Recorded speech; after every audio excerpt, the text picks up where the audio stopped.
Hi అండి. అందరికీ నమస్తే. Welcome to my channel. ఈరోజు ఈ వ్లాగ్ వచ్చేసి ఉగాది రోజు వ్లాగ్ అండి. ఆహ్, ఉగాది రోజు మార్నింగ్ అయితే మంచంతా ఇంతలా పట్టేసిందనమాట. సో, మీ అందరికీ కూడా ముందుగా ఉగాది శుభాకాంక్షలండి. ఉగాది ఎప్పుడెళ్ళింది, నేనెప్పుడు చెప్తున్నానో అనుకోవద్దు. కొంచెం వ్లాగ్స్ అనేది వేయడం కొంచెం లేట్ అయిందండి. అంటే ఫోన్ కొంచెం ప్రాబ్లమ్ అయింది. సో, అందుకని ఇంత లేట్ అయినాయనమాట. ఇది ఉగాది రోజు మార్నింగ్ రోజు వ్లాగ్ అండి. సో, మార్నింగే మొత్తం అందరూ స్నానాలు అయిపోయిన తర్వాత అప్పుడు వెళ్ళి ఈ విధంగా మామిడాకులు, అలాగే వేప పూత తీసుకొనొచ్చారు. మనం ఈ వేప పూత అనేది నేనేదో శాస్త్రానికి వెయ్యాలి కాబట్టి వేసాము అన్నట్టు కాకుండా, మనం తినేదే సంవత్సరానికి ఒకసారి కాబట్టి నేను కొంచెం ఎక్కువగానే వేస్తానండి. మొత్తం ఆ పువ్వు, ఆ మొగ్గ 2 కలిపి మాత్రమే వేసేస్తాను. కొంచెం చేదుగానే ఉంటది కానీ స్వీట్ అనేది కొంచెం ఎక్కువ వేస్తానండి. దాని మీద పెద్దగా తెలీదు. ఇంక ఈ పువ్వంతా కూడా, ఈ పూతంతా కూడా మంచిగా ఫ్రెష్‌గా ఉందనమాట. ముందు రోజు తెచ్చుకొని పెట్టుకోవాలి. మొత్తం క్లీన్ చేసి పెట్టేసుకోవాలి. ఎర్లీ మార్నింగ్ అయ్యేటప్పటికి మొత్తం అన్నీ చేసేసుకోవాలి అనుకుంటూనే ఉంటాను. నేను ప్రతి ఇయర్ అలాగే అనుకుంటూ ఉంటాను. ప్రతి ఇయర్ జరిగేది మాత్రం ఇదేనండి. మొత్తం అందరూ స్నానాలన్నీ అయిన తర్వాత అప్పుడు వెళ్ళి ఈ విధంగా మామిడి రొట్టెలోను వేపపూత తీసుకొనొస్తారనమాట. ప్రతి ఇయర్ నేను అనుకునేది అది. ప్రతి ఇయర్ అదే జరుగుద్ది. ఈ జరిగేది కూడా ప్రతి ఇయర్ ఇలాగే జరుగుద్ది. ఇంకా ఆనమాలు మార్చకూడదు అన్నట్టుగా ఈ ఇయర్ కూడా అంతేనండి. మార్నింగ్ వెళ్ళి తెచ్చుకున్నదే. ఈ విధంగా ఫస్ట్ నేను ఈ పువ్వంతా కూడా తీసి పక్కన పెట్టేసుకొని, అప్పుడు పచ్చడి అనేది ప్రిపేర్ చేసేసుకున్నాను. ఈ విధంగా నేను చిన్నగా ఒక దీపారాజన అనేది చేసుకొని, కొంచెం పచ్చడి అనేది దేవుడి దగ్గర పెట్టుకొని, అలాగే ఈరోజు మార్నింగ్ అయితే నేను పాయసం చేశానండి. స్వీట్ కింద పాయసం కూడా పెట్టుకొని, ఈ విధంగా అయితే పూజ అనేది చేసుకున్నానండి. పూజ చేసుకున్న తర్వాత ఈ విధంగా దేవుడి దగ్గర పెట్టిందైతే మొత్తం అందరం కొంచెం కొంచెం తిన్నాం. తర్వాత కొంచెం ఎక్కువగానే చేస్తానులేండి. ఈవినింగ్ వరకు తింటానే ఉంటారు. పిల్లలు కూడా ఇష్టంగానే తింటారు. అందులో కొంచెం చేదుగా ఉన్నా కూడా టేస్ట్ అనేది బాగుండి తింటారండి. ఇక్కడొచ్చేసి నేను పాయసం అనేది పెడుతున్నాననమాట. ఇక్కడేమో పూరి చేయడానికి అనేసి పూరీ పిండి అనేది కలిపి పెట్టానండి.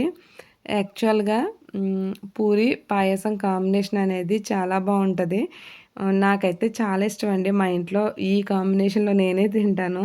పూరీలోకి కర్రీ అనేది చేశాను గానీ, నేను మాత్రం వాళ్ళందరూ తినేసిన తర్వాత నేను కొంచెం ఫ్రీ అయ్యాను అనిపించుకొని, అప్పుడు నేనైతే నా వరకు నేను పెట్టుకొని, ఈ విధంగా అయితే బ్రేక్‌ఫాస్ట్ అనేది తింటున్నానండి.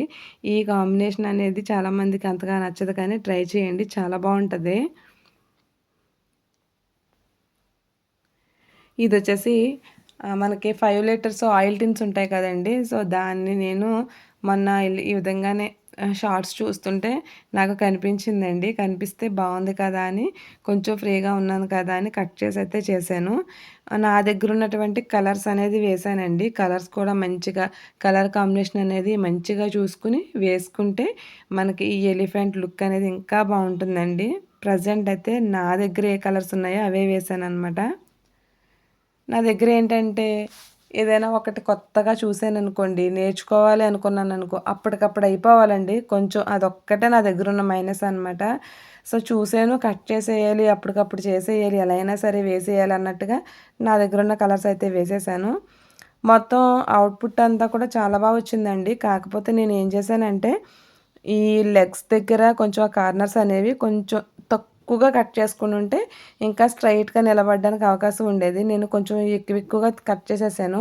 అందుకని బ్యాక్ సైడ్ లెగ్స్ అనేది అంతగా బ్యాలెన్స్ అవ్వట్లేదండి. నుంచుంటుంది కానీ ఏంటంటే చూసారా ఇక్కడ ఇదిగోండి ఇది. ఈ గ్యాప్ అనేది ఎక్కువగా కట్ చేశాననమాట. కొంచెం తక్కువగా కట్ చేసుంటే స్ట్రెయిట్‌గా నిలబడుండేది. నేను మరీ ఎక్కువగా కట్ చేయడం వల్ల ఏంటంటే ఈ కాలు అనేది వంగిపోయి అస్తమానం కిందకి ఒలిగిపోతుందనమాట. ప్రస్తుతానికైతే బానే ఉందండి. కొంచెం కొంచెంగా ఒరిగిపోతున్నట్టుగా అయిపోతుంది. మళ్ళా ప్రెజెంట్ ఇప్పుడేం చేశానంటే దానికి బ్యాక్ సైడు, ఇటు సైడు, అటు సైడు కూడా చిన్నగా బోట్ అనేది పెట్టాను. మీలో ఎవరైనా ఇలా కట్ చేసుకోవాలనుకుంటే గనక ఆ గ్యాప్ అనేది కొంచెం తక్కువగా కట్ చేసుకొని చేసుకోండి. లుక్ వైజ్ మాత్రం చాలా బావుంటది. ఇంకా ఆ రోజు ఆఫ్టర్‌నూన్ నుంచి ఈ విధంగా అయితే గోదావరి దగ్గరికైతే వెళ్ళామండి. మామూలుగా అయితే మేము ఎవ్రీ 2 మంత్స్‌కి ఒకసారి ఖచ్చితంగా గోదావరి దగ్గరికైతే వెళ్తాము. ఇంకా గోదావరి దగ్గరికి వెళ్ళేటప్పుడు ముక్తేశ్వరం గోదావరి దగ్గరికి వెళ్తున్నామండి. ఈ విధంగా ఒక పక్కంతా కొబ్బరి తోటలుంటాయి. ఇంకొక పక్కంతా మనకి కోకో కాదండి, వక్క అంటారు కదా! ఆ వక్క తోటలనేవి కూడా ఉంటాయన్నమాట. ఇదే వీడియోలో మీకు అవి కూడా కనిపిస్తాయండి. ఇంగోండి ఇవన్నీ కూడా ఈ వక్క తోటలండి. సో, బావుంటది. చాలా బావుంటది. మామూలుగా అయితే మనం ఒక ప్లేస్‌కి వెళ్ళేటప్పుడు ఏంటంటే, ఒకసారి చూస్తాము. మరీ బావుంటే 2 సార్లు, తప్పితే 3 సార్లు చూస్తాం. కానీ నేను ఈ గోదావరికి సంవత్సరంలో ఒక 6 సార్లు, 7 సార్లు వెళ్ళినా అలా ఇంచుమించుగా ఒక 7 సంవత్సరాల నుంచి వెళ్తున్నానేమోనండి. అలా ఎవ్రీ 2 మంత్స్‌కో ఒకసారి, 2 సార్లు అలా వెళ్తా ఉంటాము. అంత స్పెషల్ ఏంటి అంటే ఇదొచ్చేసి లంకలకి మనం ఈ గోదావరి గట్టుకు వెళ్ళే దగ్గర ఈ విధంగా మనకి ఇటుకలు అనేది తీస్తారండి.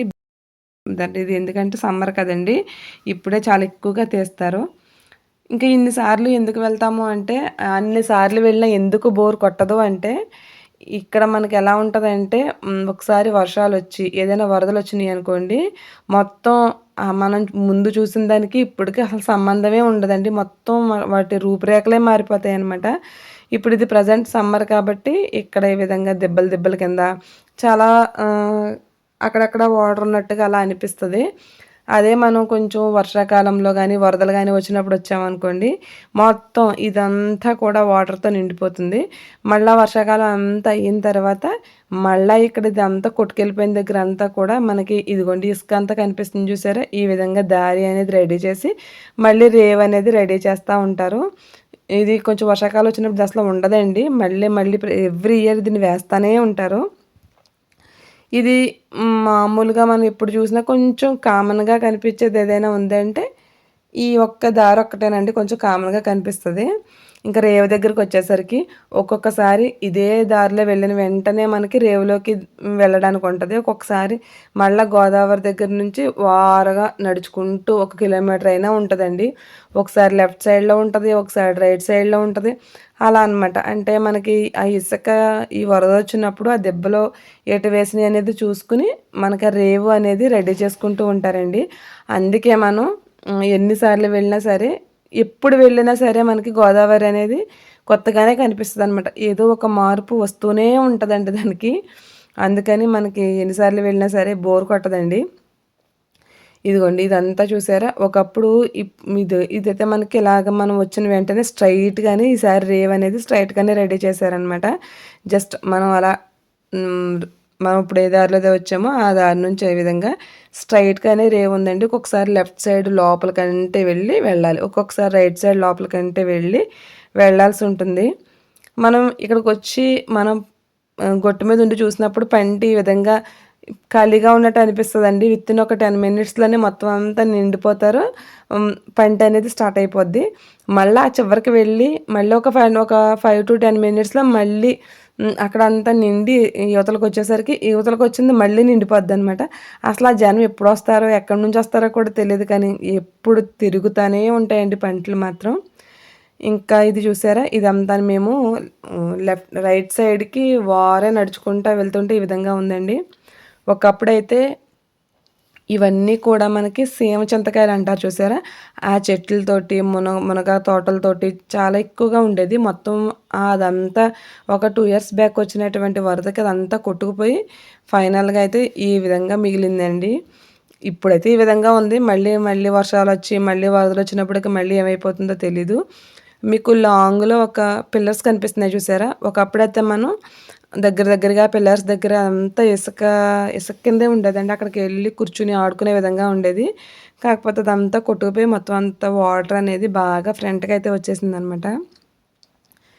నేను చాలా ప్లేసెస్ చూసాను కానీ, ఇన్ని రకాల మార్పులుగా చెందేటటువంటి ఈ ప్లేస్‌ని మాత్రం నాకు చాలా చాలా చిత్రంగా అనిపిస్తదనమాట. ఒక్కొక్కసారి ఒక్కొక్కలా ఉంటది. మేము వెళ్ళడం ఆఫ్టర్‌నూనే వెళ్ళామండి. మేము రావడం మాత్రం ఈవినింగ్ అయిపోయిందనమాట. మీకు ఈ వీడియోలో చూస్తుంటేనే అబ్బా! ఎంత బావుంది అనిపిస్తది. ఇదే సీన్ మనం రియల్‌గా చూస్తే ఇంకెంత బావుంటదన్నది ఆలోచించండి. నాకు తెలిసి మామూలుగా ఈస్ట్, వెస్ట్‌లో పుట్టిన వాళ్ళే చాలా అదృష్టవంతులు అంటారు. ఈ విధంగా ఇటు సముద్రం ఒక పక్కన, గోదావరి ఒక పక్కన ఇలా పుట్టిన వాళ్ళు ఇంకా అదృష్టవంతులండి. నేనింకా చాలా క్లిప్స్ తీశాను గానీ, అవి అసలు క్లారిటీ లేదండి. ఎందుకంటే, ఇవి అక్కడ అన్నీ పండిస్తారనమాట. దోసకాయలండి. పండించినయి ఆ పొలం అంతా తీశాను కానీ, ఆ క్లిప్ అంతా ఎందుకు మిస్ అయిందో మిస్ అయింది. వచ్చేటప్పుడైతే కొనుక్కొని తెచ్చుకున్నాము. ఇలాంటివి ఒక 4, 5 కొనుక్కు తెచ్చుకున్నామండి. ఇవి పచ్చివి కొనుక్కు తెచ్చుకున్నామనమాట. ముగ్గిపోయిన ఇదొక్కటే ముగ్గింది తెచ్చుకున్నాము. జస్ట్ ఇలా పగులొచ్చి ఉందనమాట. సో, ఇవి పండిని దగ్గర తెచ్చుకుంటే ఆ టేస్ట్ అనేది ఇంకా బావుంటుందండి. ఎక్కడైనా పండినవే గానీ, కొంచెం ఫ్రెష్‌గా ఉండేసరికి టేస్ట్ కూడా చాలా బావుంటది. సో, మేమైతే ఆ రోజు ఈవినింగ్ ఇంతవరకు తెచ్చుకున్నాము. ఆ క్లిప్స్ ఏమైనా ఉంటే గనక నెక్స్ట్ వీడియోలో యాడ్ చేస్తానండి. లేదు అంటే నెక్స్ట్ టైమ్ వెళ్ళినప్పుడైతే మాత్రం కంపల్సరీగా తీస్తాను. ఇంక ఇక్కడికొచ్చేసరికి ఇది వచ్చేసి మనకి స్నేక్ ప్లాంట్ అండి. ఇది నేను ఎక్కడికో ఫంక్షన్‌కెళ్ళినప్పుడు తీసుకొచ్చాను. కట్ చేసి ఇలా వాటర్‌లో వేసానండి అంతే. ఒక 20 డేస్ ఏమో అవుతుంది వాటర్‌లో వేసి. ఫుల్‌గా ఈ విధంగా అయితే ఏర్లనేది వచ్చేసిందనమాట. మనం కిందయితే పాతేసుకోవచ్చు. సో, ఫైనల్‌గా వీడియో అయితే ఇదండి. మీకెలా అనిపించిందనేది కామెంట్ చేయండి. వీడియో నచ్చితే గనక లైక్ చేసి షేర్ చేయండి.